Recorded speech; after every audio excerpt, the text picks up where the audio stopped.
Pues nada, al final nos hemos juntado un montón de gente. Yo esperaba que viniera menos gente, pero al final se ha vuelto a juntar un montón de gente hoy. Así que muchas gracias por venir a todos. Y nada, como sabéis, hoy tenemos a Alejandro Serrano para hablarnos de Haskell, de guía de test y de desarrollo web. Entonces, pues no voy a dar mucho el coñazo, voy a dejar que hable él, que es el que sabe del tema. Así que nada, muchas gracias y nos vemos en el descanso. Haremos un descanso como a los 50 minutos o por ahí para que tomar algo y para que no se explote la cabeza. Así que pues hasta dentro de 50 minutos. Bueno, pues nada, muchas gracias a la gente de Sousde por abrirnos el sitio y eso. Pues nada, ¿de qué va la charla? O sea, mi idea es que os vayáis a casa, a ser posible, habiendo entendido muy poco, pero digáis, esto está bien, voy a aprender un poco más. O sea, que voy a lanzar un montón de cosas que yo entiendo que no son Haskell del básico, así que por favor también, si hay algo que queda muy poco claro, paradme, porque yo tengo para hablar aquí un montón de rato, pero es mejor que hable yo menos, pero intentamos todos más a que yo siga hablando y hablando. Pero bueno, como estamos en España, hay una cosa maravillosa en España que es los anuncios de Antena 3, así que después de estos 30 segundos voy a hacer una pausa para la publicidad. Yo soy Alejandro, viví aquí, he escrito ese libro, es la leche, o sea, no es porque lo haya escrito yo, pero es buenísimo. Y nada, participé un par de años en el Summer of Code haciendo cosas para IDES en Haskell y al final he acabado aquí, en Utrecht, en los Países Bajos, haciendo un doctorado en cosas de Haskell. Tienen ahí un grupo especializado en programación funcional y añadiendo más publicidad, organizamos todos los veranos un curso de Haskell de 2 semanas. Este año es del 4 al 15 de julio. Entonces, bueno, pues estáis invitados a ir por allí y hacer el curso. Y ahora ya, entrando en ello, vamos a darle un poco a jugar con tipos. O sea, la primera parte va a ser un poco más sobre tipos y luego cómo podemos aplicar todas estas ideas al desarrollo web. Entonces,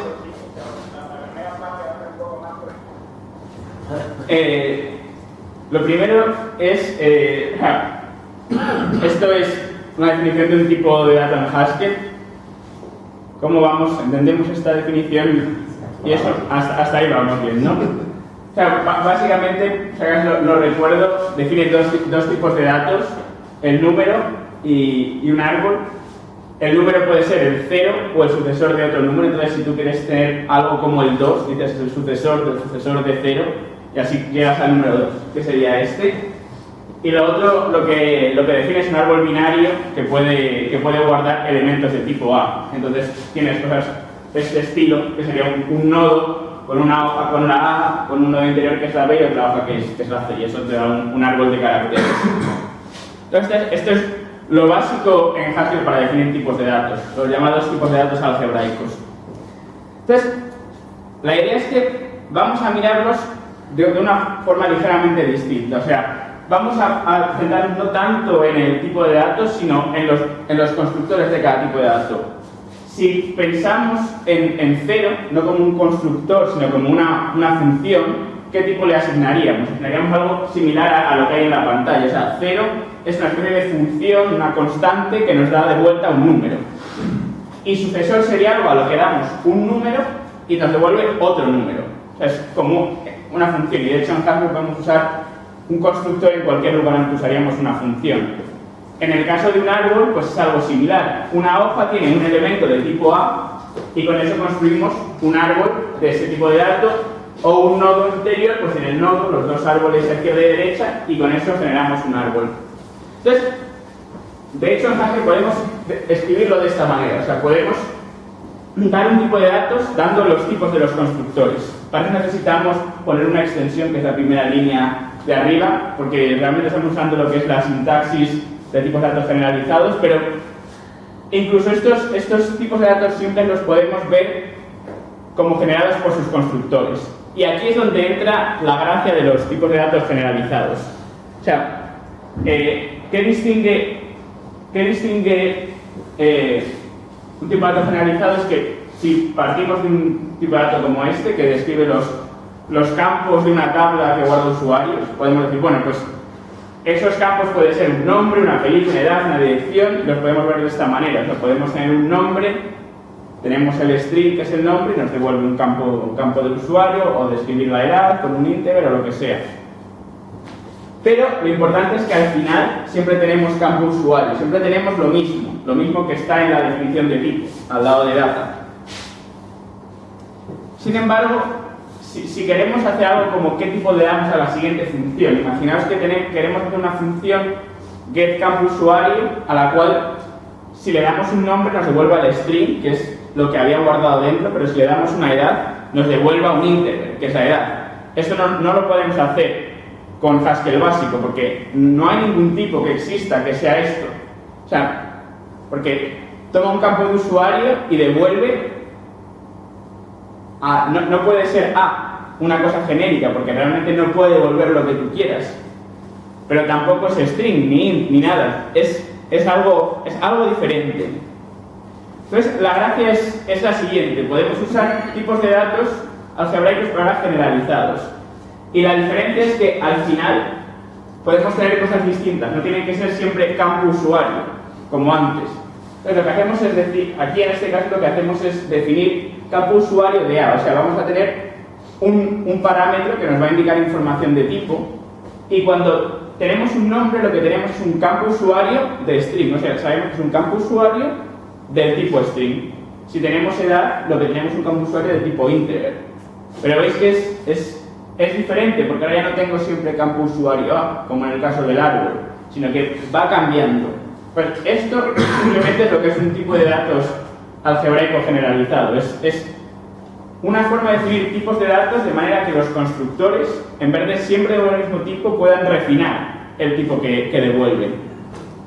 Y ahora sí que podemos darle un tipo a esta función, porque si tenemos un campo usuario T, esto nos devuelve T. Entonces, si tenemos una edad, eso es de tipo campo usuario integer, con lo cual nos devuelve un integer como queríamos. Si tenemos un nombre, eso es campo usuario string, con lo cual nos devuelve un string, justamente lo que queríamos. O sea que con esto ya podemos hacer algo más, podemos definir algunos tipos que antes no podíamos definir. Entonces, ¿para qué podemos usar esto? Porque esto del campo usuario es así como un ejemplo un poco demasiado cocinado como para que realmente funcione. Voy a poner esto aquí, así lo veo. Pues imaginemos que estamos haciendo un framework web y tenemos el típico problema, que es la inyección de código. O sea, el usuario nos da una cadena y nosotros queremos asegurar estáticamente en tiempo de compilación que esa cadena no va a ser devuelta como HTML así sin validarla de algún modo, porque eso va a permitir que algún atacante nos haga inyección de código. Entonces lo que podemos hacer es usar lo que se denomina un tipo de datos fantasma. Podemos tener un tipo de datos que realmente no aporta información sobre el dato, como antes nos decía, nombre es un string, edad es un integer. Aquí nos aporta información, pero es información para la compilación. En tiempo de ejecución no vamos a ver nada. Y decimos, bueno, pues tenemos dos tipos de strings en nuestro framework. Tenemos las strings que están validadas y las que no están validadas. Entonces lo podemos definir con este tipo de datos. O sea, tenemos la cadena HTML de V, que nos da la validación, y tenemos no validadas, que tenemos no validada y V validada. Y lo que haríamos sería, en la librería, tener una función, escapar o validar, como queramos llamarlo, que nos coge una cadena no validada y nos devuelve una cadena validada. Si luego desde la librería lo que hacemos es no hacer públicos los constructores del tipo de datos, escapar es la única manera de convertir una cadena no validada en validada, con lo cual cualquier cadena que queramos generar tiene que entrar por el embudo. Si lo que hacemos es en una función mostrar que solo toma cadenas validadas. Entonces, de esta forma, usando esta técnica, podemos asegurar estáticamente algo que vamos a necesitar, que es validar los strings. Y si te olvidas, pues te va a dar un error que es necesitaba algo validado y me has dado algo no validado. Vale, pero aquí tenemos validada, no validada, y yo me los he sacado un poco de la manga. O sea, no están definidos en ningún sitio.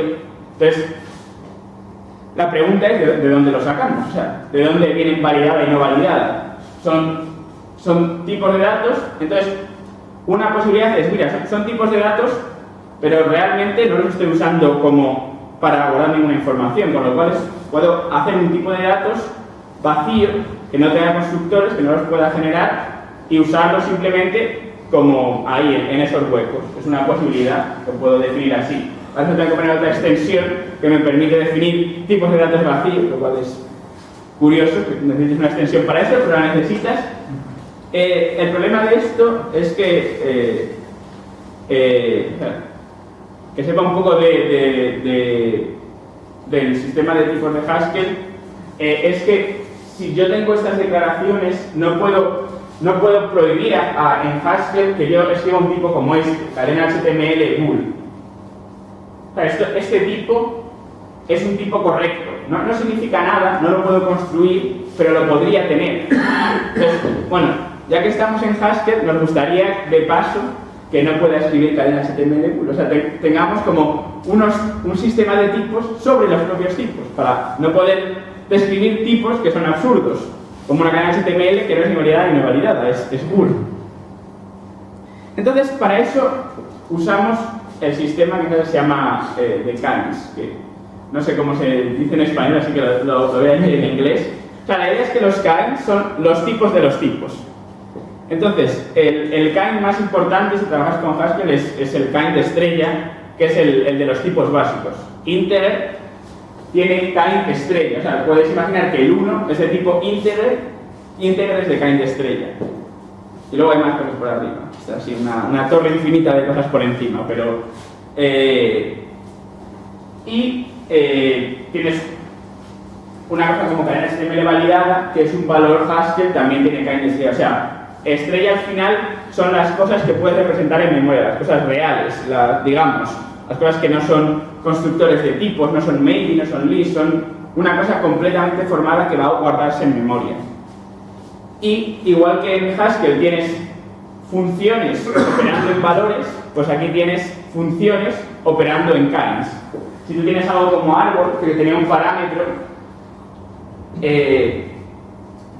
lo puedes ver en el sistema de kinds como algo que toma un tipo y nos devuelve un tipo construido. O sea, árbol de int es como la función árbol aplicada de algún modo al parámetro int. Son funciones de tipo. Y cadena HTML va a ser algo similar. Entonces, ¿cuál es la idea? Nuestro problema es que cadena HTML toma estrella. O sea, nos permite poner cualquier cosa. Entonces, la pregunta es, ¿cómo podemos generar nuevos kinds? ¿Vale? Esta parte está más o menos clara porque... ¿Sí? Bueno, pues GHT, esto ya no es Haskell estándar, es solo de GHT, pero lo que puedes hacer es hacer una cosa que se llama promoción de tipos, que básicamente la idea es que tú tienes un tipo con constructores y lo subes un peldaño para arriba. O sea, ahora cada tipo se convierte en un kind, cada constructor se va a convertir en un tipo. Es una cosa un poquito enrevesada, pero así es como funciona. Entonces, si yo arriba pongo data kinds, eso va a habilitar esta idea. Entonces, aquí, aunque parece que solo estoy definiendo dos tipos de datos, realmente estoy definiendo dos tipos de datos y dos kinds que están habitados por nuevos tipos. O sea, tendría un kind de estado validación cuyos tipos correspondientes son validada y no validada. Entonces, ahora cuando defino el tipo de datos cadena HTML, indico que v no es ya un parámetro de tipo estrella, no es cualquier tipo de datos Haskell, sino que es un estado de validación. Y esto me está restringiendo a usar solamente esos tipos en los índices. Sería como utilizar el fact arrow en una función, para decir de qué tipo debe ser una función genérica en Haskell. De qué tipo debe ser el parámetro que toma una función, puedes decir que lo que toma cierta función es el tipo una A y... Sí, efectivamente. Sí, o incluso con decir que toma int, porque esto al final es como... O sea, es int que tiene valores, sí. En el primer definición de índice de data estado de validación es igual a validada o no validada. ¿Qué diferencia? O sea, ¿cómo diferenciamos una definición algebraica? ¿O esto también es una definición algebraica normal? Es una definición algebraica normal, sí. Claro, yo podría utilizar luego estado de validación como un tipo de datos normal. Sí, o sea, esto genera las dos cosas. De hecho, es una de las cosas que la gente critica un poco este sistema, es que al final te genera como un poco de contaminación, porque tú quieres usar realmente solo el kind y te obligan a generar el tipo, con lo cual, pero sí, genera todo. Entonces ahora ya, si en cadena XML hay estado de validación, si yo pregunto, vale, dame el kind de cadena HTML de bool, ahora me va a dar el error que espero, que es el primer argumento debe ser estado de validación, pero bool es asterisco. Con lo cual, aquí digamos que he conseguido un diseño más o menos limpio para evitar el problema de inyección de código usando solamente tipos de Hadoop, que es algo que en ningún otro lenguaje se puede hacer. Entonces, bueno, ya que estamos, vamos a volver un rato locos, o sea, de esto de a ver si nos freímos un poco la cabeza y vamos a intentar definir el siguiente tipo de datos. O sea, son listas que guardan la longitud de la lista como información. Por ejemplo, en este caso tengo una lista que tiene A, B y C y quiero que me digas una lista de 3 elementos. Entonces, bueno, en vez de 3, voy a poner sucesor de 0 porque es más fácil definirlo así. Quiero definir este tipo de datos. Entonces, la idea es que penséis un rato, pero entiendo que es un poco tarde. ¿Con tipos dependientes? Eso sería una posibilidad, pero tú sabes demasiado. Eso está en la diapositiva 40 o algo así. Vamos por la 11. No, pero usando esta idea simplemente, o sea, sin llegar a tipo de vendes, es como llevar esto al extremo final. Claro, si recordamos, podemos usar ese número que habíamos definido antes, ese tipo de datos, lo podemos promocionar, con lo cual ahora tenemos algo que nos permite en el nivel de tipos usar números, y podemos saber cuántos elementos tiene una lista fácilmente, porque si la lista está vacía, tiene 0 elementos. Y si yo a una lista de n elementos le pongo un elemento delante, tengo n más 1 elementos. Con lo cual, definiendo este tipo de datos, yo puedo guardar estáticamente cuántos elementos tiene la lista, lo cual, pues, tiene ciertos usos en las funciones. Por ejemplo, está el típico error de has llamado head en una lista vacía. Y esto es un error en tiempo de compilación. Se supone que Haskell no debe... El tiempo de ejecución, perdón, sí. O sea, se supone que Haskell no debería permitir esto. Muy feo. Lo que nos gustaría es que este fuese un error de tipos, o sea, que esto no puedas ejecutarlo. Entonces, si decimos que primero, que es mi traducción horrible de head al español, tomo una lista que tenga que tener n más 1 elementos, así me evito que ahí pueda haber 0, yo estáticamente puedo comprobar que ese predicado se cumple. Entonces, si yo digo primero de la lista vacía, que en este caso ha llamado fin, esto va a ser un error de tipos, porque yo necesito algo que sea n más 1, sea el sucesor de un número, pero tú me has dado 0, con lo cual no puedo compilarlo. De hecho, si en el código que hay ahí arriba descomentases la primera línea, GHC os diría, no puedo compilar esta función, porque fin no es un elemento de tipo sucesor, lista de sucesor de nada. Vale, entonces ahora la siguiente pregunta es, imaginemos que queremos definir append, algo que nos una a dos listas. ¿Qué tipo le damos? O sea, tenemos una lista de n elementos, una lista de m elementos, y ahora tengo una lista de algo elementos. O sea, en sí lo que queremos decir es de n más m elementos. O sea, pero necesitas aritmética en el type system para eso, ¿no? Sí. Algo así. Para entender esto, estamos metiendo la propia información dentro de la definición del tipo. Sí, dentro del propio tipo. O sea, cuando tienes una lista, esa lista guarda cuántos elementos tiene como parte de su tipo, como estructura de su tipo, sí. De tal manera que eso, el compilador pueda ver lo que hay. O sea, ahora mismo el problema que tenemos es esto, o sea, lo que necesitamos es eso, algún tipo de aritmética, alguna forma de sumar n y m para decir cuántos elementos tiene esta función, porque de eso es que si no, esta función ni la puedo compilar. ¿Qué escribo ahí? O sea, puedo definirla, porque puedo definirla, pero necesito un tipo que darle. Entonces, aquí está la siguiente cosa del sistema de tipos de Haskell, que es que puedo definir algo similar a funciones a nivel de tipos, que se llaman familias de tipos, porque de hecho no son funciones, o sea, se comportan casi como funciones, pero una vez que pones a usarlas te das cuenta de que no son funciones realmente, son algo casi similar, pero vamos a imaginar por un momento que estamos hablando, que cuando veáis type family estáis leyendo type function o función o lo que sea. En este caso tenemos algo que es n más n, en la que defino recursivamente la suma, digo pues 0 sumado con cualquier número es m, el sucesor de un número sumado con m es el sucesor de la suma de estos dos. Esta es la forma más o menos común de definir la suma recursivamente, si tienes los tipos de datos definidos así. Entonces ahora sí que podemos darle un tipo. Ahora el tipo es lista de n, lista de m nos da una lista de n más m, con lo cual esta es más información con la cual el compilador puede trabajar.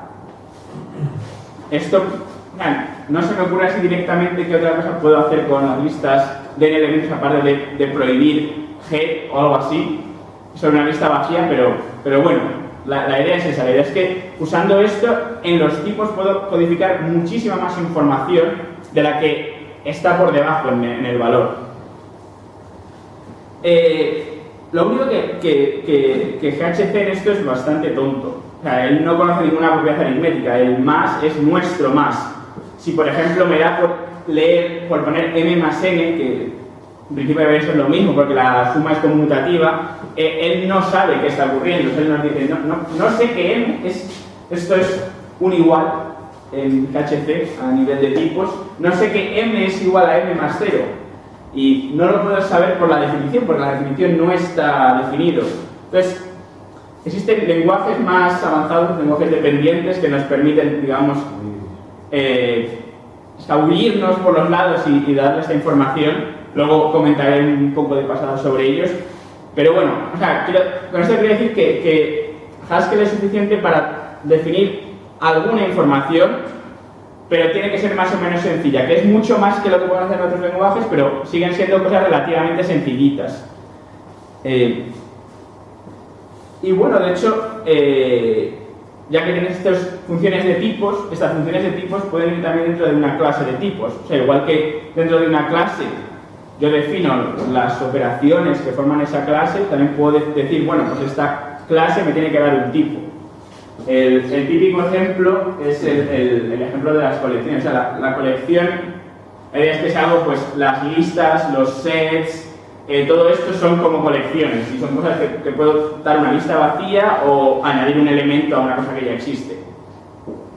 Entonces, por ejemplo, en el caso de o sea, si quiero definir cuál es el tipo de unir, que lo he llamado ahí doble barra, pues es lo que llamo un elemento de C, que es un tipo que está definido dentro de la clase.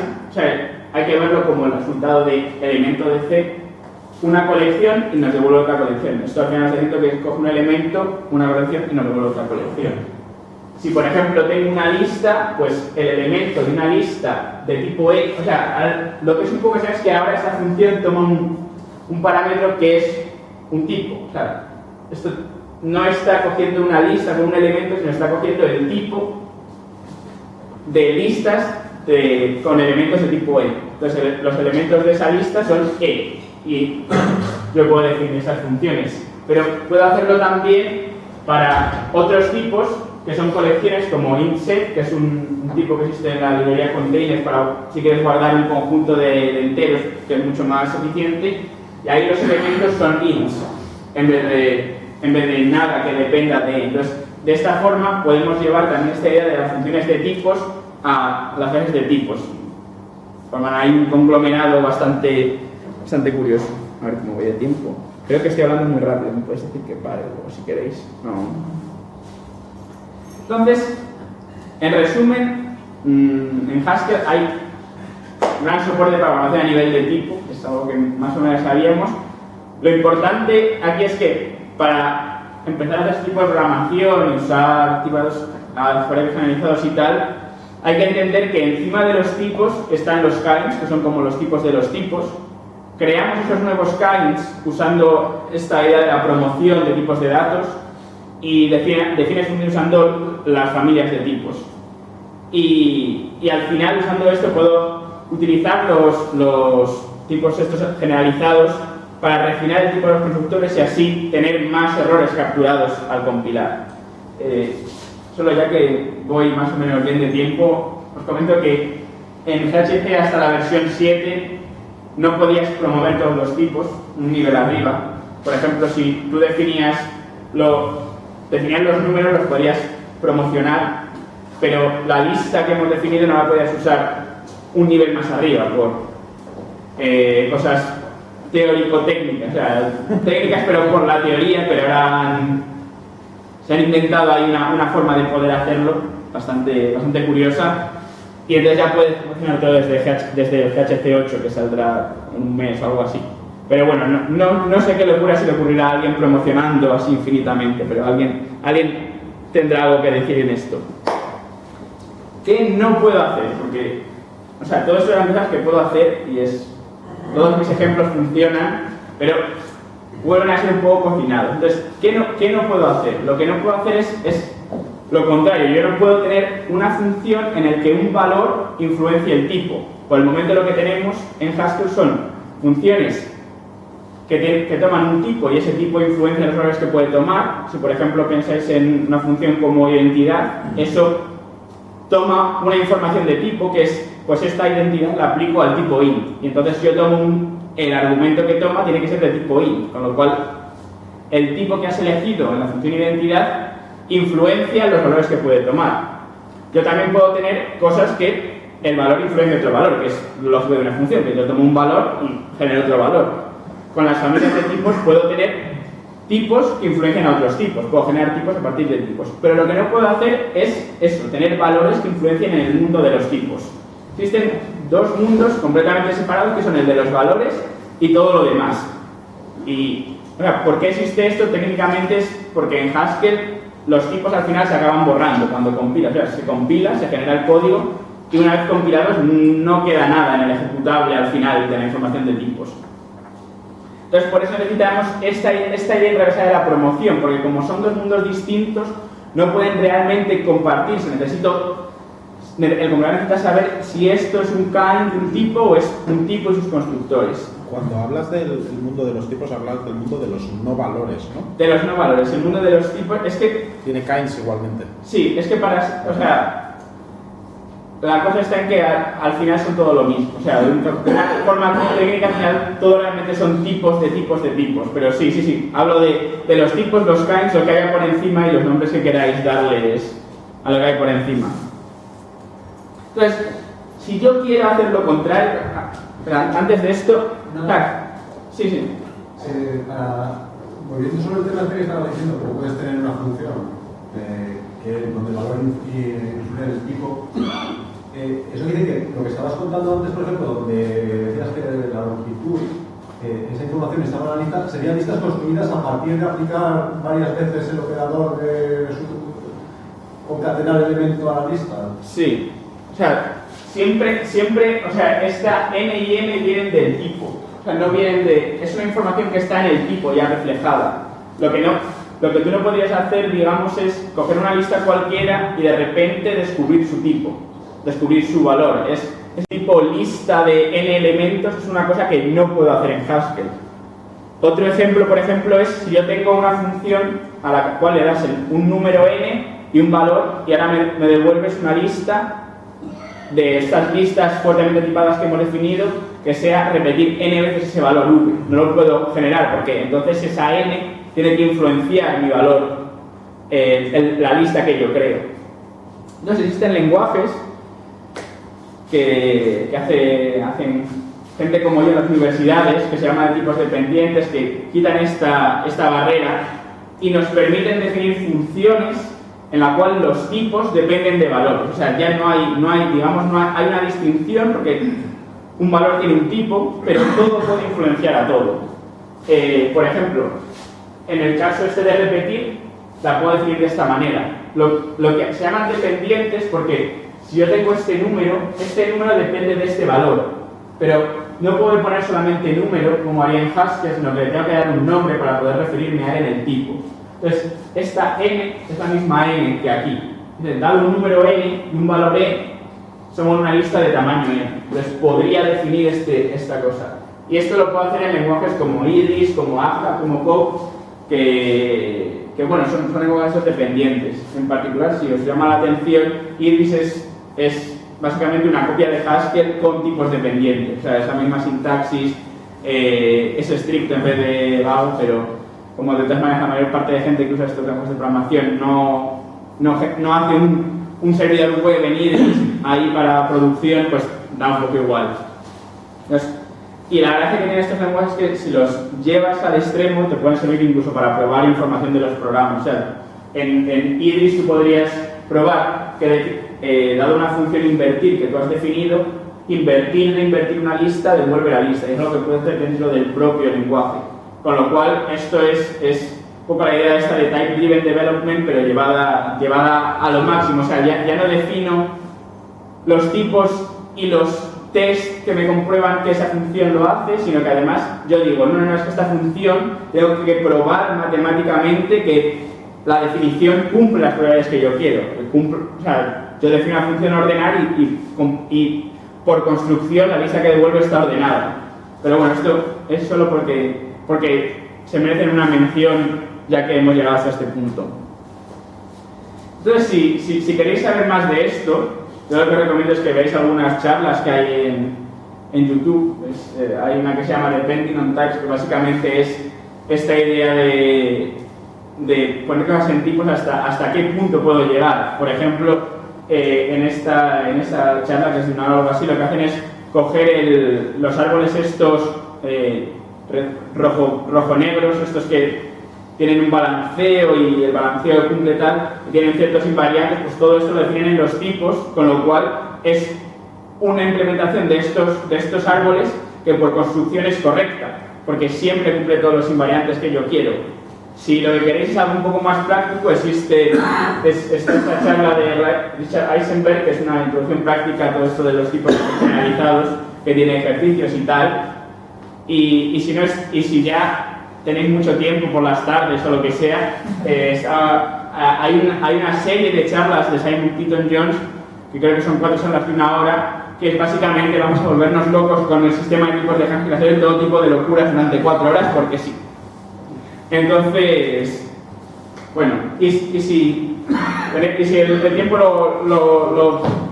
lo tenéis en el tren, pues podéis leer mi libro, que como os digo ya es buenísimo y tal, pero también está el libro este de Idris, o el creador de Idris, que te habla básicamente de cómo usar esta idea de los tipos fuertes para hacer Type-Driven Development. Bueno, ya, suficientes tipos.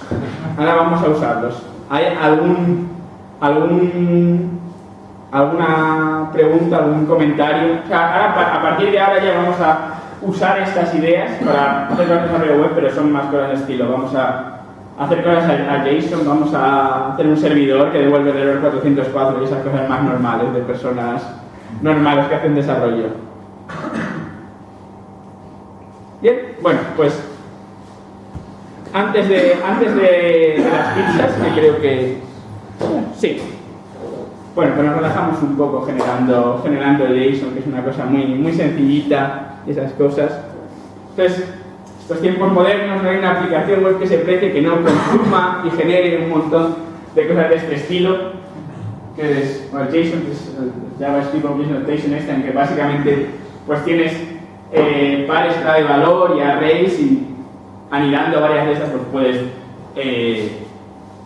puedes tener un montón de información, la puedes definir. Pero esto es la típica cosa que es horriblemente aburrida y además propenso a errores tontos, en los cuales he decidido que en vez de nombre, en vez de apellidos lo he llamado apellido, y de repente esto me casca en cualquier otro lugar de la aplicación. Entonces la idea es que no vamos a escribir código que trate JSON, porque si escribimos código la vamos a liar seguro. O sea, Si suponemos que el número de bugs es lineal con el número de líneas de código, la única manera de tener 0 bugs es escribir 0 líneas de código. Eso son matemáticas, no soy yo. Entonces, lo que hay en Haskell está la librería, está ASON, porque Eson, como todos sabemos, es el padre de Sason, el argonauta. Esto lo he buscado en la Wikipedia solo para estas charlas. Y básicamente defines algo como esto de esta manera. O sea, tienes un objeto con el nombre, que es un string, array es un string, y edad es un número. O sea que, digamos que dentro de Haskell no se han comido mucho la cabeza. Es básicamente una copia de cómo puede ser un documento JSON en tipos Haskell. Objetos, arrays, strings, números. Ya está. Sin embargo, trabajar con ese tipo de cosas sigue teniendo los mismos errores, porque yo aquí me puedo equivocar y puedo escribir apellido en vez de apellidos. O sea, trabajar de esta manera no nos está dando ninguna seguridad extra. Entonces, es mucho mejor trabajar con los propios tipos de datos. Trabajamos con value, como decía, que es el tipo, como se llama a los documentos JSON dentro de la librería. Las ventajas, pues no las tienes. Entonces, lo que al final vas a tener que hacer es tener una frontera en tu aplicación, que es la conversión hacia y desde JSON. Entonces, hay un par de clases en esta librería que son justo los tipos de datos que puedo convertir a JSON. O sea, aquí me falta una JSON, tomo la A y me devuelve un valor, o sea, un documento JSON, o aquí me falta una A, o tengo un valor y intento devolver una A. Y podéis pensar a parser como un maybe que da algo más de información. O sea, si falla, no solo te dice he fallado, sino he fallado en el campo no sé qué, o he fallado porque esto que esperaba que era un array es un string o lo que sea. Entonces, ahora, maravillosamente, hemos pasado de tener que escribir eso de buscar este tipo de datos a tener que escribir todas estas cosas para cada tipo de datos de tu aplicación. Que aquí es persona, que tiene 3 cosas y ya me está ocupando como una, dos, no sé, 3 líneas aquí, pero es que el parseo va a ser más complicado porque quiero dar errores buenos, por si no sé qué, por si no sé cuánto, con lo cual al final lo escribo una vez, pero sigue siendo terriblemente tedioso. Esto por cada tipo de datos en tu aplicación, como estás usando Haskell, estás usando porrón de tipos de datos para tener un montón de tipado fuerte, con lo cual, aburrimiento. Entonces, podemos usar lo que se llama en HT la derivación genérica. Yo lo que hago es decir, mira, lo que es la persona, ahora veis que en derive he puesto ahí generic. Y luego voy a decir, bueno, tengo una instancia de toJSON y fromJSON y la dejo vacía. Entonces, aquí que parece que no hay nada, está ocurriendo algo entre bambalinas, que es que en la librería de ASON tiene una forma de cada tipo de datos que sea genérico derivar automáticamente la definición. O sea, generic es como la forma que tiene Haskell de en tiempo de compilación hacer algo similar a lo que es reflexión en Java o en C almohadilla. O sea, en tiempo de compilación, no en ejecución, sino en tiempo de compilación, yo puedo mirar la definición de tipo de datos y generar la función a partir de esa información. O sea, podéis pensar que aquí hay algo que dice, bueno, por favor, genérame la función toJSON para ese tipo de datos. Y esto dirá, bueno, pues existe este constructor, existen estos campos, pues voy a generar una cosa que se llama igual que los campos y tal. Con lo cual no tengo que escribir más código, porque simplemente tengo que decir que quiero que sean toJSON y fromJSON. Las instancias se derivan automáticamente y en este caso esta librería lo que hace es usar el nombre de los campos como claves, pero esto es porque esta librería lo hace así. Realmente el soporte que da GHT pues permitiría usar cualquier otra información que haya en los tipos. Imagino que si los tipos son compuestos, y es una persona que además de tener un nombre tiene un hijo que a su vez es una persona, eso funcionará como se espera, ¿no? Sí, o sea, la única cosa por la cual tú tienes que escribir aquí instance, que es la palabra técnica por la cual tú tienes que hacer, es porque, por ejemplo, si tú te imaginas en el caso en el caso de un hijo no, pero imagínate que persona tiene alguna información dentro. Esa información tiene que ser toJSON. A lo mejor necesito que esta instancia no sea toJSON persona, sino instance to JSON A implica instance persona A. O sea, esa información es algo que PHP no puede inferir por ti, tienes que decírselo. Pero sí, o sea, funciona correctamente en el sentido de que si tú tienes algún campo ahí, quieres convertirlo a JSON y no lo has definido como tu JSON, el error que te va a dar es no se puede encontrar en la instancia de tu JSON tal. O sea, por dentro genera el código que tú más o menos esperarías. Sí, o sea, que mientras hagas las instancias de los tipos internos, por ejemplo, si es una persona con un address que tiene varios campos, mientras hagas los tipos de esos campos... Efectivamente, sí. O sea, existe de hecho una extensión extra, pero ya me parecía excesivo añadiendo las extensiones, que es que tú te puedes evitar esto y ponerlo como EQ show to JSON from JSON. Pero eso funciona regulín, por esto de que a veces no puede inferirlo y tal, entonces la forma preferida es hacerlo de esto porque es lo más explícito. Pero sí, o sea, funciona como tú lo escribirías al fin y al cabo.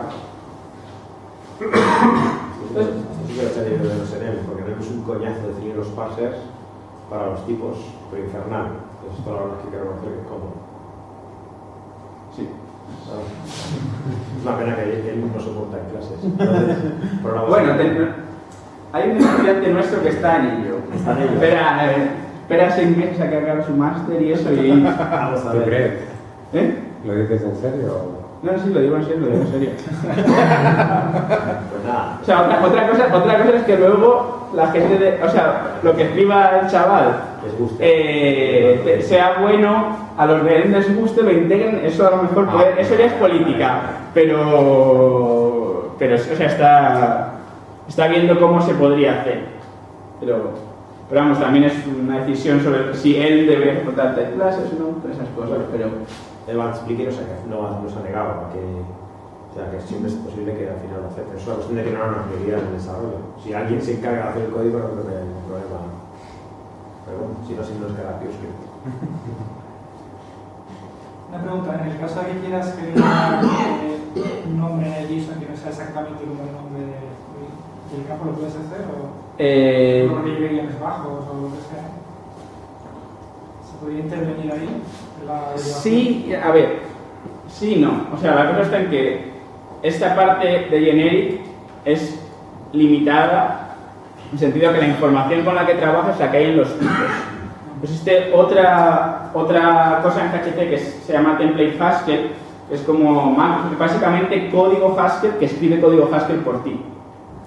En ese caso ya sí que es realmente una función que toma cualquier número de parámetros y devuelve el código Haskell, porque entonces, usando esa otra forma, sí que creo que los de Ace han implementado algo que el problema básico de template Haskell es que, digamos que tu tiempo de compilación aumenta, entonces la gente tiende a usar esto.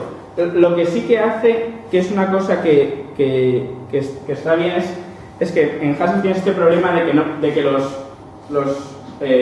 campos no pueden coincidir en el nombre.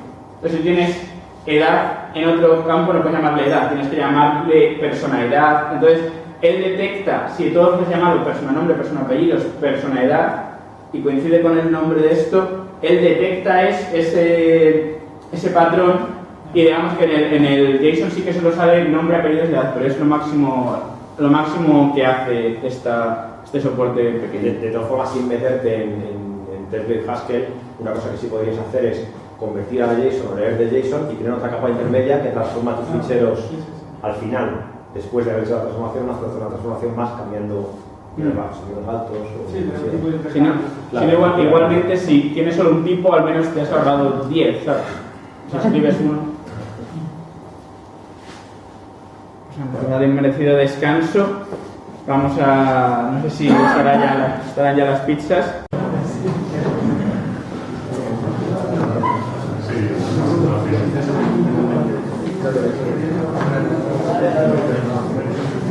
Bueno, entonces, ahora la idea es muy sencilla. Yo voy a ir hablando, entonces cuando los de la fila de atrás detecten el olor de la pizza, se van yendo, ¿vale? Poco a poco, y hasta que me quede solo y yo también vaya por la pizza. ¿Bien? No, pero si no, voy a tratar ahora dos temas, una parte de servidor web y otra parte de persistencia en base de datos, con lo cual, si vemos que empieza a oler, lo puedo partir por la mitad y podemos seguirlo con la base de datos, o sea que no habría problema. Entonces, voy a hablar de una librería que la usó una empresa que la ha hecho pública, que se llama Servant, que es para hacer servidores web. Y parte de esta idea, o sea, la idea es la API de tu aplicación web es su tipo. O sea, si yo quiero definir cuál es la interfaz de mi aplicación web, lo voy a hacer usando un tipo, usando todas estas ideas que hemos visto antes. Entonces, especificamos los contratos que tienen las rutas, qué rutas son aceptadas, todo esto independientemente de la conversión a JSON, independientemente de si nos puedes por HTTP, por WebSockets, por todo eso. Y además, la gracia es que a partir de una misma API yo puedo generar distintas, lo que se llaman implementaciones. Yo puedo generar el servidor, pero también dada una API yo puedo generar el cliente, que va a ser estáticamente tipado. Yo puedo generar la documentación, porque tengo toda la información. Entonces, esto es bastante útil porque tú al final defines el tipo y generas todas estas cosas que son un rollo de generar, toda la parte tediosa y aburrida. Por supuesto, he hablado muy rápido antes, no me habéis dicho nada. Haced así, para hacer así, hablo aún más rápido. Entonces vamos a poner un ejemplo que es un servicio que todo el mundo necesita, que es un servicio de contar cosas, un servicio de contadores. Entonces, la idea es que tenemos un montón de contadores, les damos nombre y cada contador pues guarda un número que puedo ir incrementando. Entonces yo puedo crear un nuevo contador usando CUDA a la ruta new y el cuerpo de la llamada, o sea, lo que es la request HTTP va a tener el nombre del contador y nos devuelve un ID y luego puedo incrementarlo usando step y SID, puedo saber el valor usando value e ID, no puedo listar todos los contadores con un list que finalmente puede tener un parámetro order que indica si el orden es creciente o decreciente por valor de los contadores. O sea, quiero implementar esto. Entonces lo que hago es definir la API como un tipo de datos en Haskell. En este caso es esta cosa. O sea, genera un sinónimo de tipos en la que defino, pues, por ejemplo, new API. Lo que me dice es, bueno, pues voy a coger la ruta new y luego dentro del cuerpo de la request voy a coger un text, que es un tipo string pero un poco más eficiente, y eso es una petición put que devuelve un ID de contador en formato JSON. Todo esto no he definido lo que es counter ni lo que es counter ID, pero la idea es que vamos a ver cómo hacemos el esqueleto. Entonces igual pues tengo para step, para value, para list, y luego toda la API de mi aplicación es o una llamada new, o una llamada step, o una llamada value, o una llamada list. La gracia de esto aparte es que, por ejemplo, si yo tengo que value toma un counter ID, que en este caso al final vamos a definir como un entero, si me pone un string me va a dar un error 404 no encontrado automáticamente, porque esa llamada no cumple el contrato que nosotros le estamos dando. Entonces, aquí, aunque no lo parezca, estamos usando muchísimos tipos promocionados, porque todo esto son tipos. O sea, nada de esto es un valor real. No es un string en memoria, es un solo tipo para el compilador. Entonces, en particular, estoy usando dos tipos promocionados especiales, que tienen soporte especial en GHC. Uno es las cadenas a nivel de tipo, que se llaman symbol en vez de string, que son estas de aquí, o sea, ese new, ese step, son cadenas a nivel de tipo, son cadenas promocionadas. Y luego estoy usando listas a nivel de tipo, que son listas encabezadas por una tilde, por una apóstrofe. Entonces, por ejemplo, si yo tengo esta lista con el apóstrofe que tiene int y string, eso es una lista de tipos. O sea, es una lista que contiene el tipo int y el tipo string. Y su kind, que es lo que tiene un tipo, es el tipo del tipo, va a ser una lista de qué kind, de kind de star, de kind de estrella, perdón. Porque es una lista a nivel de tipo que tiene solo elementos de tipo estrella. Al final aquí tengo el mismo tipado, o sea, aquí no podría poner el validada de antes, porque eso es de tipo estado validación. Aquí también tenemos esta seguridad de tipos. Y es importante entender la diferencia entre string sin el apóstrofe, o sea, lista de strings sin el apóstrofe y con apóstrofe. Esto es el tipo lista de strings y esto es una lista a nivel de tipos que contiene un solo elemento, que es el tipo string. Es un poco, se ve la diferencia de lo que es aquí. Entonces, yo puedo usar todas estas ideas para construir rutas. Tengo el operador O, que nos permite combinar varias rutas. Tengo este operador 2 puntos mayor que nos permite combinar segmentos para construir una ruta, o sea, decir las cosas que tienen que aparecer en la petición. Y luego cada uno de esos segmentos pues puede ser una cadena, que es una cadena que tiene que aparecer literalmente en la URL. Puedo capturar información usando bien capture, que me permite capturar una parte de la URL como un valor, y tienes que decir el tipo en el que tengo que... ¿Cuál es la idea? En el tipo en el que tengo que convertir. Request body para tenerlo en el cuerpo de la petición, y también tienes query para, que es para usar la tibiosa de interrogación campo igual a valor. Y tienes un montón de cosas porque, bueno, puedes decir si pueden aparecer varios o no, todo eso lo defines en los tipos. Y luego la acción HTTP que se genera, pues se usa diciendo el verbo que usas, get, post, put, delete, patch o el que te inventes. Luego el tipo que devuelvo y los formatos que están soportados como devolución.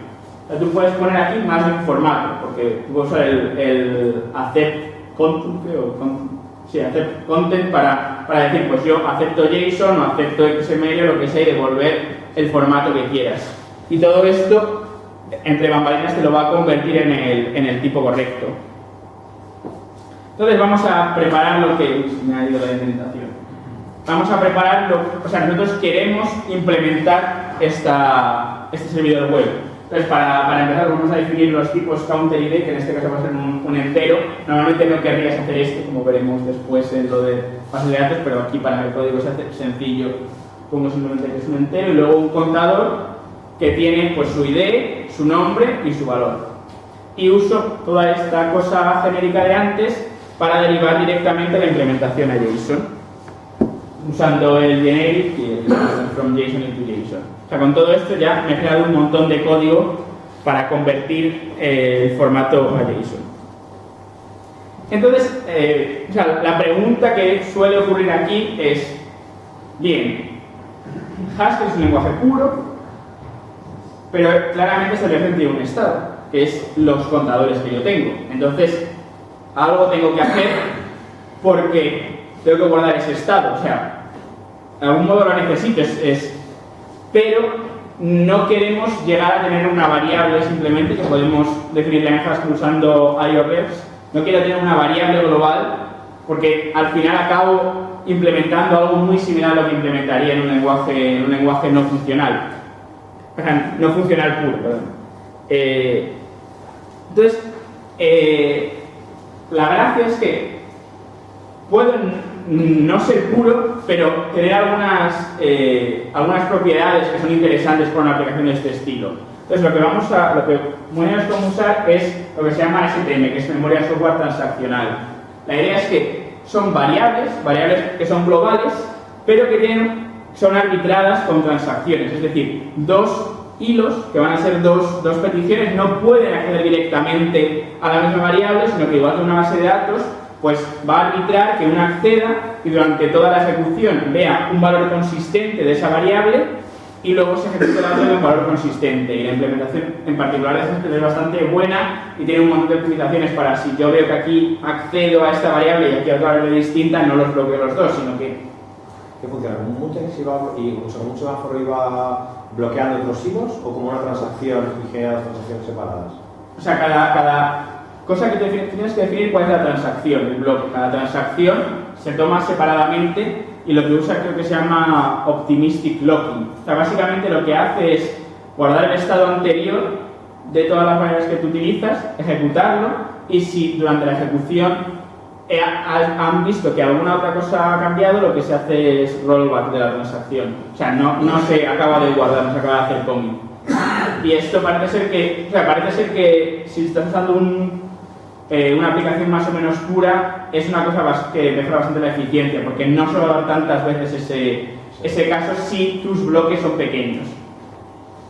Entonces lo que acabas haciendo es, o sea, usas la teba, que es la variable esta con la que has arbitrado, y el uso es muy sencillo. O sea, lo único que tienes es que generarlas usando NewTbar, escribirlas usando read-tbar, write-tbar o modify-tbar, y la parte en la cual realmente ejecutas la transacción es una función llamada atomically, que coge una transacción que tú has definido y la ejecuta dentro de IO, porque esto puede tener efectos laterales. Entonces, tú te escribirías toda la transacción, al final dices, bueno, atomically haz todo esto, y él se encarga de intentar ejecutarla y arbitrar todo eso. Entonces, bueno, esta es una parte que es cómo vamos a guardar el estado. El estado va a estar en una variable transaccional, que es toda esta información. Ahora la segunda parte es cómo definimos un servidor, porque ahora lo que tenemos es la definición de nuestra API, pero no tenemos la implementación del servidor. Entonces, para servir una API lo que hay que implementar es un valor del tipo server API. Y este server es una familia de tipos, o sea, están ahí jugando con los tipos de tal manera que todas las variables que tú has dicho que son capturadas ahora van a ser argumentos a una función. O sea, al final un server API, tú tienes que dar una función. Si tenías 4 parámetros, esa función va a tomar 4 parámetros del tipo correspondiente que tú has dicho y tú simplemente tienes que devolver el valor del tipo que tú has dicho, con lo cual estás convirtiendo toda la implementación de tu servidor en un conjunto de funciones puras, o casi puras, porque veremos después que pueden usar bloques IO. Entonces, bueno, eso está en un paquete distinto que es servant server, porque han separado servant, que es la definición de la API, de servant server, que es la definición del servidor. Por ejemplo, si nosotros pedimos, vale, dime a qué es igual server de new API, o sea, este tipo que hemos definido antes, que es new API, si ahora queremos servirlo, ¿qué función tengo que dar? ¿Qué te tengo que proveer como información? Y veis que como new API tomaba un parámetro de tipo text, lo que tengo que darte es una función que coja text y devuelva al final un integer, que es lo que yo decía que iba a ser lo que quería devolver. Aparte tenemos toda esta cosita en medio que veremos luego para qué sirve. Básicamente es una mónada que nos permite ejecutar dos acciones en HTTP, como decir, bueno, aquí no estoy devolviendo un integer, estoy devolviendo un 404, un error 500, lo que yo quiera, y luego además puedo ejecutar acciones en IO, que es lo que nosotros vamos a usar para usar esas variables arbitradas transaccionalmente. Entonces, a partir de esto podemos, a lo mejor en alguna lista de estas de Haskell lo leéis, Haskell es el mejor lenguaje imperativo, porque es tan interesante, o sea, lo que me parece muy interesante de esto es que las variables son globales, pero no realmente, porque son parámetros al servir. O sea, cuando yo sirvo una nueva API, tú me tienes que dar un par de variables globales. Esas son variables globales, pero si yo no la paso a una función, yo no voy a poder usar esa variable global, con lo cual estoy limitando el acceso. O sea, es una variable global, pero limitada a esas cosas en la que yo la necesito. Y encima está protegida de todo tipo de problemas con hilos, con lo cual es bastante interesante, porque al final estoy usando las ventajas de las variables globales de tener un código más sencillo, sin las desventajas de cualquier persona pueda acceder a ello y no tengo control sobre la variable. Entonces, por ejemplo, si yo quiero servir una nueva API, pues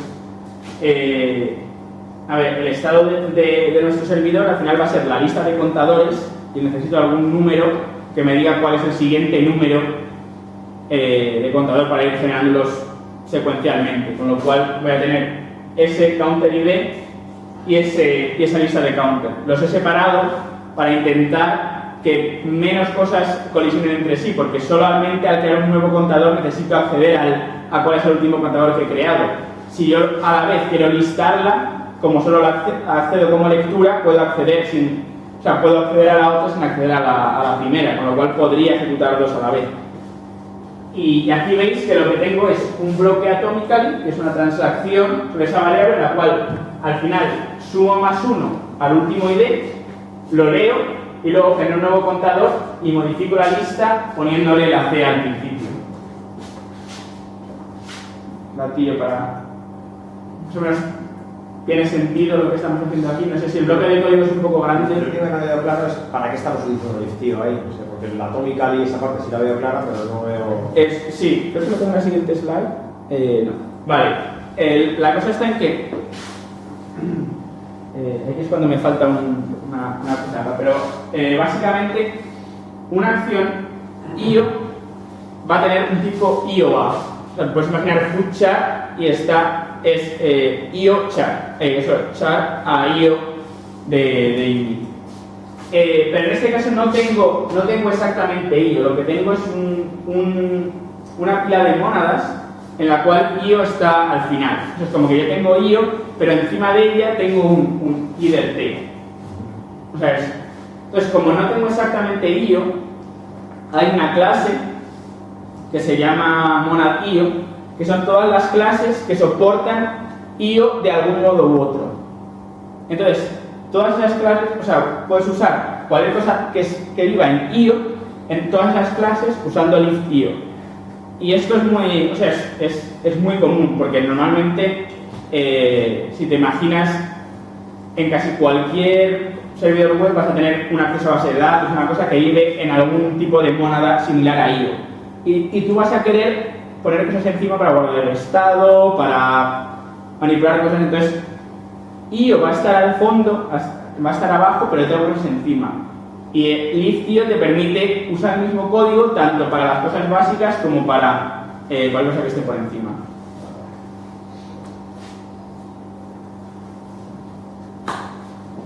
Entonces, ahora que tenemos un server de nuestra new API, lo queremos servir, o sea, queremos convertir esa función, que al final no deja de ser una función que toma un text y nos devuelve un integer, pero realmente no es una aplicación web que se pueda servir directamente, porque es simplemente una función. Necesito a alguien, alguna cosa extra, que sea el que escuche la petición, la transforme y la pase a esa función. Entonces, para eso lo que tenemos que hacer es convertirla a un tipo que se llama application, que está definido en una librería que se llama WAI.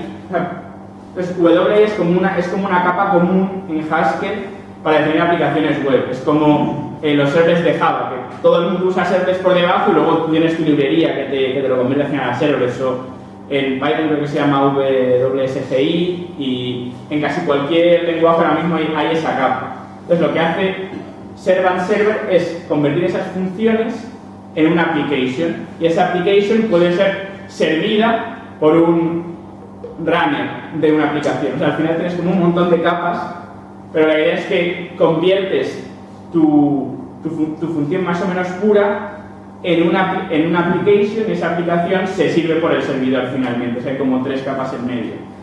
Y la verdad es que inventaron la WAI como protocolo común, pero solo hay un runner que funcione bien, que es el WAP. O sea que, tanto como si lo hubiesen inventado.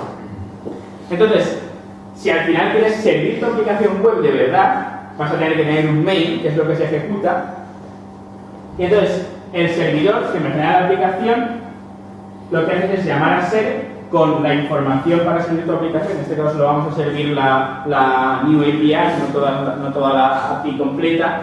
Y por motivos de cómo funciona el sistema de tipos de Haskell, tienes que pasarle aquí un valor que realmente no existe en el tiempo de ejecución, pero que indica cuál es el tipo de API que necesitas.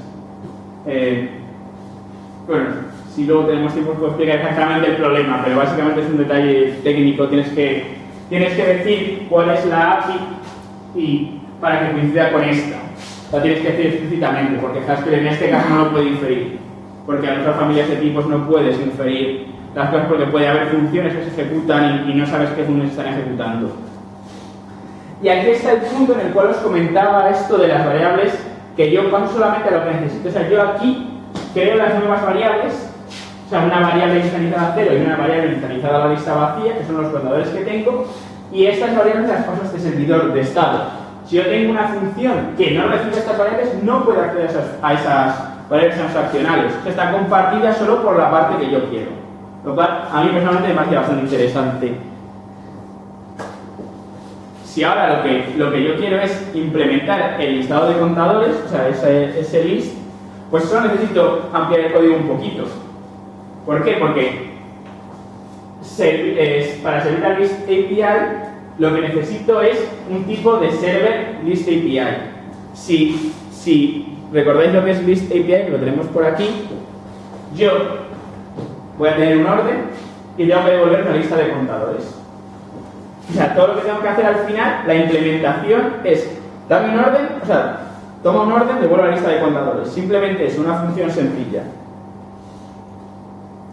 En este caso, además, vamos a pasar del orden, ya lo implementaremos luego, o sea que está el argumento de ahí, que lo ignoramos completamente. Entonces, luego lo que tengo que hacer es devolver una lista de contadores, que es simplemente lo que había en la variable transaccional lista. Entonces, puedo simplemente decir, me falta una atómica ahí por ahí en medio, pero básicamente leo lo que hay en la variable y ya está.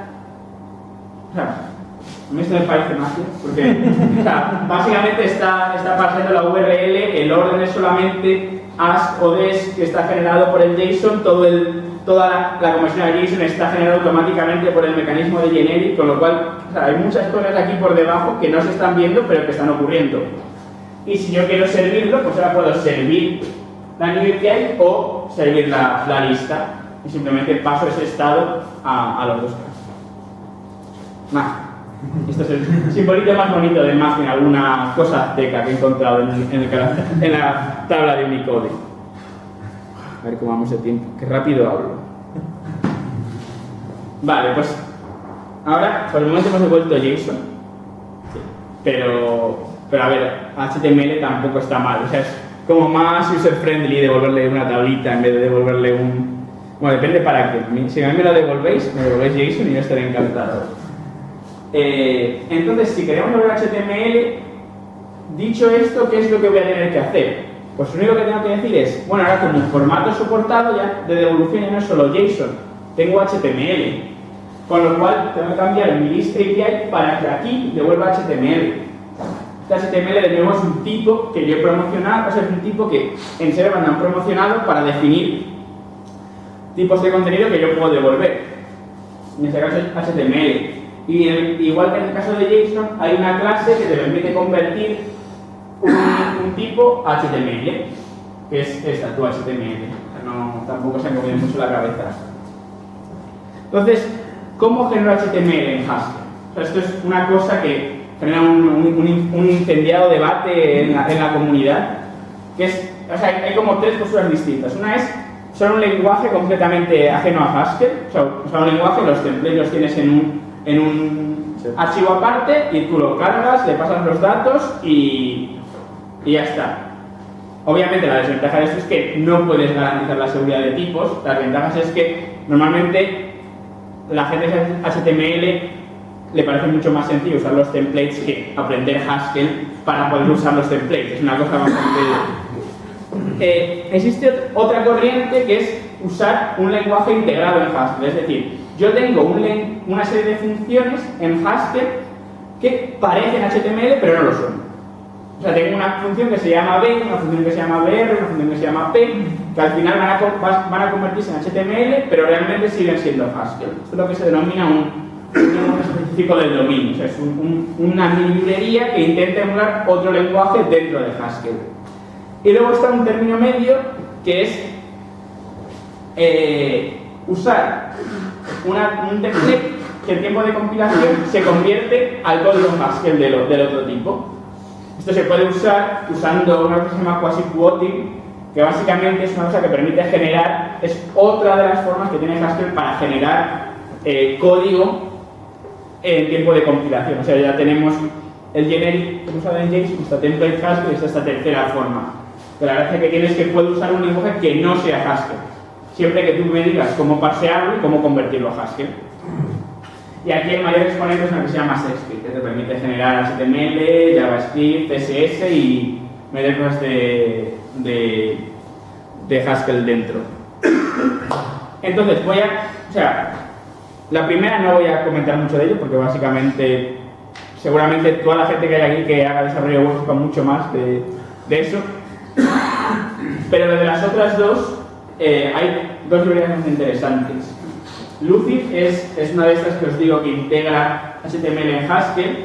Entonces, ahí lo que se hace es que los elementos HTML y los atributos son funciones y tienen la convención de que son el nombre HTML con un guión bajo al final. Y el contenido de la etiqueta es un argumento, o sea, P es realmente una función que toma lo que hay dentro de P y devuelve un HTML. Y si yo quiero atributos, los pongo como una lista, entre medias. Entonces, por ejemplo, si yo quiero definir este HTML, que tiene un div con un atributo class y luego un P con eso, pues lo que tengo es div y luego como argumento del div tengo estos dos P. La gracia es que además el que creó esta librería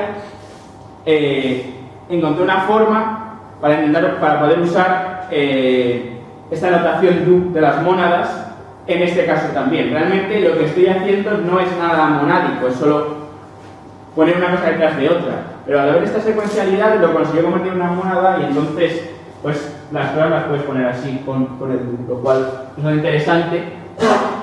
Sobre todo porque como esto es una mónada, yo puedo usar todas las funciones monádicas.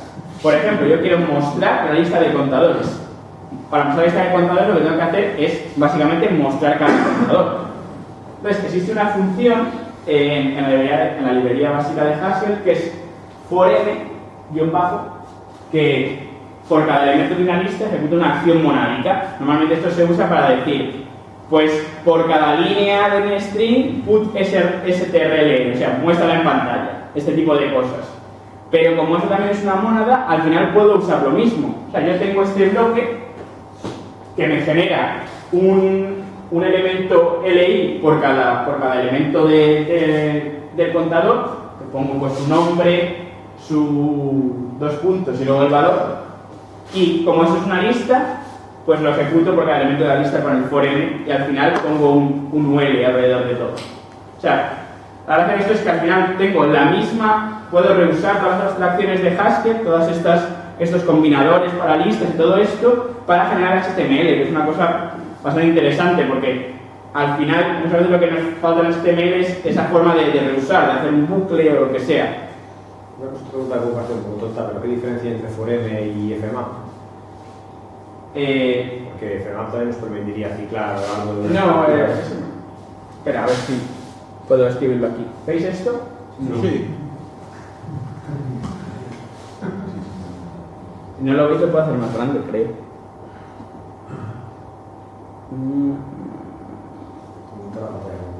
Sí, pero eso no lo va a hacer más grande. Ah, a lo mejor con mayúsculas más o algo más o nada.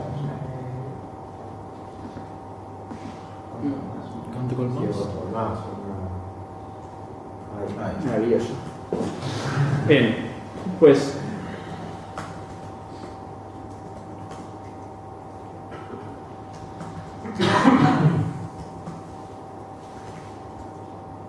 No, de hecho voy a poner del map m, que es el A. Bueno. O sea, fmap lo que te permite es, por cada, si lo piensas en una lista, es por cada elemento de una lista hago algo y ejecuto y guardo cada valor. Pero mapm, o sea, form es realmente mapm con los argumentos intercambiables, o sea, no tiene más. Lo que hace es, por cada elemento de la lista, que es esta TDA, o sea, que está generalizado, pero si lo escribo con los corchetes, es por cada elemento de la lista, no ejecuto A a B, sino ejecuto A a N. O sea, por ejemplo, con fmap no puedo hacerlo de, por cada elemento de la lista, imprímelo en pantalla. Necesito mapm porque cada acción en el elemento tiene una acción monádica asociada. Y como es en este caso Lucid hace una mónada del HTML, pues puedo usar todos estos reusos. A ver, escribir esto es un poco extraño, porque normalmente la empieza a ser una mónada para generar HTML, pero es justo el tipo de abstracciones que son diferentes al hacer programación web en otros lenguajes. Y si no, pues puedes usar esto que os decía de Shakespeare, que yo pongo aquí mi troncho, que es una template, que es un lenguaje de templating que básicamente no tienes que cerrar los elementos y tiene su for all y una forma de escapar para ejecutar código Haskell y básicamente está ejecutando exactamente lo mismo. Con la gracia de que este código va a ser interpretado y va a ser compilado exactamente al código de antes. O sea, tengo la garantía de tipos que de algún modo no No el tiempo de grabar el fichero o algo así, pero sí cuando se compile. Sí, y luego aparte, o sea, por una parte, tu ejecutable va a ser más gordo porque tiene todas las templates, pero por otra parte nunca tienes que leer ficheros externos. También creo que hay una opción, o sea, cuando usas esta librería hay una opción para que sea un fichero externo y se puedan, si tú los actualizas, se recompile y cosas de ese estilo para tiempo de desarrollo, pero me preguntéis mucho, pero tampoco lo he usado tanto. ¿Vuelvo a pizza o no? ¿Sí? Vamos a parar. Yo creo que sí. Ya poquito, ya es sencillito, de verdad, ya no hay nada más. Ya con las pizzas más sencillo. Oh, ya estoy mucho mejor. Bueno, bases de datos. Aquí,